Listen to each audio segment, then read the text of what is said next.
સુરતની સિવિલ હોસ્પિટલમાં આજે એક એવું દ્રશ્ય સામે આવ્યું જેને જોઈને આસપાસ ઊભેલા દરેકની આંખો ભીની થઈ ગઈ। સુરતની સિવિલ હોસ્પિટલમાં એક એવી ઘટના સામે આવી જેને જોઈ દરેકનું હૃદય પીગળી ગયું। એક પિતા પોતાના 7 વર્ષના મૃત પુત્રના દેહને ખભે ઊંચકીને અડધો કિલોમીટર સુધી ચાલતા રહ્યા। દ્રશ્ય જોઈને સિવિલનો સ્ટાફ પણ દોડતો થઈ ગયો। આ એક અત્યંત હૃદયદ્રાવક ઘટના છે। સુરત સિવિલ હોસ્પિટલના પરિસરમાં બનેલી આ ઘટના માનવીય સંવેદનાઓને હચમચાવી દે તેવી છે। મળતી માહિતી મુજબ મૂળ બિહારના વતની અને હાલ સુરતના ભટાર વિસ્તારમાં આવેલા ખોડિયારનગરમાં રહેતા સરોજ મંડલ મજૂરી કામ કરી પોતાના પરિવારનું ગુજરાન ચલાવે છે। તેમના પરિવારમાં પત્ની અને 3 બાળકો છે, જેમાં 7 વર્ષીય કિશન સૌથી નાનો હતો। કિશનને લાંબા સમયથી તાણ આવવાની બીમારી હતી।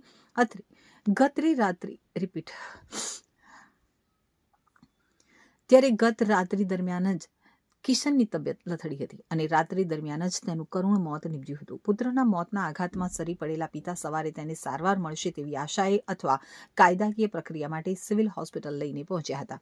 સવારે જ્યારે પિતા કિશનને લઈ સિવિલ હોસ્પિટલના ટ્રોમા સેન્ટર પહોંચ્યા ત્યારે ફરજ ઉપરના તબીબોએ તેને તપાસીને મૃત જાહેર કર્યો।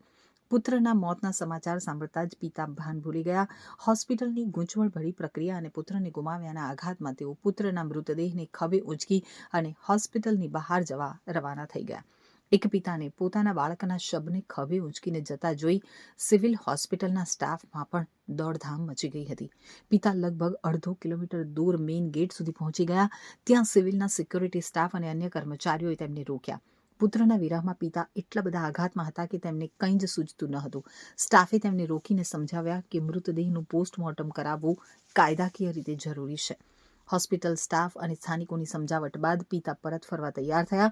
ત્યારબાદ મૃતદેહને ફરીથી ટ્રોમા સેન્ટર લાવવામાં આવ્યો અને ત્યાંથી જરૂરી કાગળની વ્યવસ્થા પૂર્ણ કરી પોસ્ટમોર્ટમ રૂમ ખાતે ખસેડવામાં આવ્યો। આ સમગ્ર ઘટનાક્રમ દરમિયાન અંદાજે 1 કલાક જેટલો સમય વીત્યો, જે દરમિયાન સિવિલ હોસ્પિટલ કેમ્પસમાં ભારે ગમગીની વ્યાપી ગઈ હતી। તો પરિવાર અંગે મળતી માહિતી પ્રમાણે મૃતક બાળકનો પરિવાર 4 મહિના પહેલા રોજગારીની શોધમાં સુરત આવ્યો। પિતા મજૂરી કામ કરી અને પરિવારનું ગુજરાન ચલાવે છે।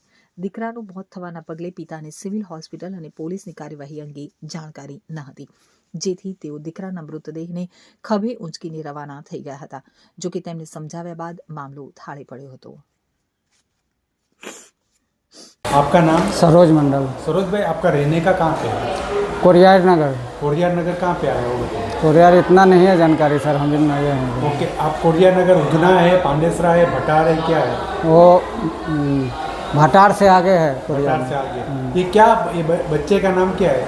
वो किशन। किशन, उम्र कितने साल की है? 7 साल के सर। क्या हुआ था इसको?